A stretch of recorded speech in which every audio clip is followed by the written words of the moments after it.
in order to avoid a recurrence of what happened between 2014 and 2022, which was a ceasefire that was constantly broken, you're going to need a large buffer zone. You're going to need serious peacekeeping forces, probably under the mandate of the UN. That takes a lot of preparation.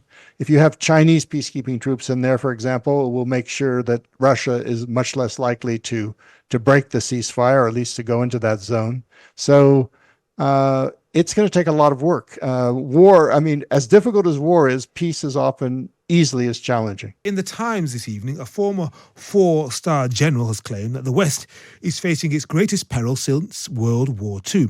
Jack Keane, a US military advisor, said Russia, China and North Korea see the United States as weak, and the emerging axis has created the most serious and dangerous challenge, is how he put it. The warning comes after a week of escalating tensions in Europe, with Russia this evening unveiling new hypersonic missiles, and President Putin saying that no other, and I quote him directly, no other nations have weapons like ours, and that he'd use his new missiles in, quotes, combat conditions.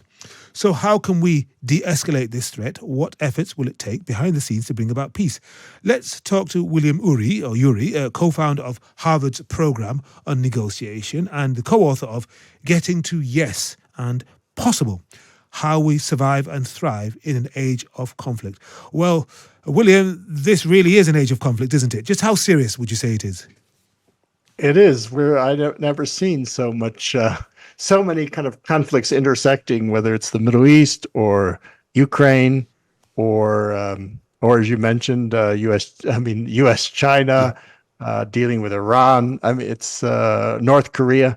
It's all over the board, and it's an incredibly important time to begin to negotiate to see if we can reduce the risks and increase the possibilities for peace. The question is how. I mean, if Jack Keane, a four-star general, a US military advisor, is correct that Russia, China and North Korea see the US and the West more generally as weak, and this is the most serious and dangerous challenge since World War II, how on earth do we do this? Well, I think what we need to do is, first of all, face the reality of it. I mean, we're in a situation that some experts are believing, resembles a little bit the situation in Europe before World War I, where there's these alliances facing each other, a lot of ways in which conflict could begin and danger. And so I think the most important thing we can do is besides doing all the preparation we're doing, is to start talking with each other, to start talking with the other and seeing what can be done to reduce the risk. For example, in Ukraine, as you mentioned, there's an opportunity right now. Both sides are exhausted. There's a mutually hurting stalemate. Everyone is losing from that war. And is there a chance right now to probably realistically not bring about a peace, but at least bring about an end to the war, a stabilization of the situation that would allow Ukraine to recover, Russia to recover on its own, and the long peace negotiations, because negotiations take a long time to proceed. Who could and should be talking to whom? I remember in the early months of this war, you had Monsieur Macron going to see Vladimir Putin. We have Olaf Scholz of Germany also going to see the Russian president. We had the Turkey's president, Erdogan, also trying to act as a peace broker. I mean, the UN Secretary General too.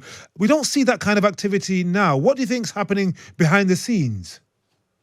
Well, I hope that there is activity behind the scenes, but whatever is taking place, we need to redouble it because it's the behind-the-scenes preparation for negotiations that actually assure whether or not the negotiations will be successful. But I think with the re-election of Donald Trump, I know he's been on the phone with both Putin and Zelensky. He's set a very ambitious goal of trying to end the war by the time he even is inaugurated. Whether or not he can do that remains to be seen. But in any case, there is a momentum right now to actually address this issue through negotiation as a better way than continuing to fight, which just is becoming just a total war of attrition. Is that right, William? I mean, see the momentum going in another direction, and President Putin unveiling new hypersonic missiles and saying no other nations have weapons like ours, and the Ukrainians getting permission to use these long-range missiles deep into Russia, perhaps.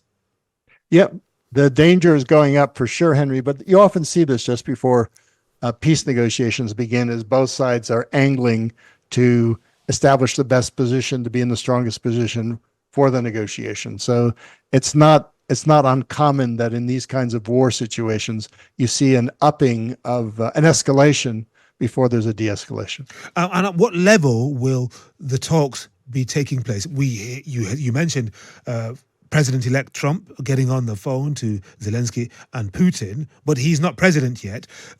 We still have Joe Biden. You might call him a lame duck, but he still has the power to authorize things like the use of long-range missiles, ATACMS, etc. So who else? Because remember also, the Russians did warn the Americans that they were going to hit Kyiv hard with these new weapons. They gave them 30 minutes. They gave them a call. That courtesy. Yes, I mean, both sides are really rattling, and then there is this kind of escalation going on for sure. And I think in terms of what it will take, it's going to take a negotiation not just between Russia and Ukraine, which will need, but there'll be a lot of third parties who need to be involved. For example, the William, Chinese. what are they going to be negotiating about? Because Russia wants to keep that land. And I mean, President Zelensky, he'd be finished if he yielded a significant percentage of that. I think Russia has claimed about 18 to 20% of Ukrainian sovereign territory in the last nearly 3 years. And Zelensky would be finished if he agreed to let that go. And what about all those Ukrainians who would then be under Russian rule? That's absolutely true. I don't think you're going to see any profitable negotiation about territory for a while to come. What you can do is you can agree to disagree, and you can negotiate a stable end of the hostilities. And for that will take a lot of help. Will take a lot of help from not just from the West, from Europe, and for some, but a lot of help from third parties like China, India, Brazil.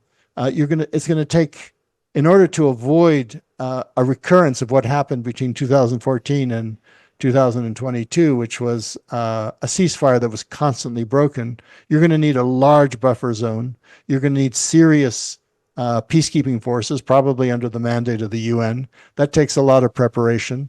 If you have Chinese peacekeeping troops in there, for example, it will make sure that Russia is much less likely to break the ceasefire, or at least to go into that zone. So it's going to take a lot of work. War, I mean, as difficult as war is, peace is often easily as challenging. All right. William Ury, co-founder of Harvard's program on negotiation and co-author of Getting to Yes and Possible, How We Survive and Thrive in an Age of Conflict. Thank you very much indeed for joining us on Times Radio.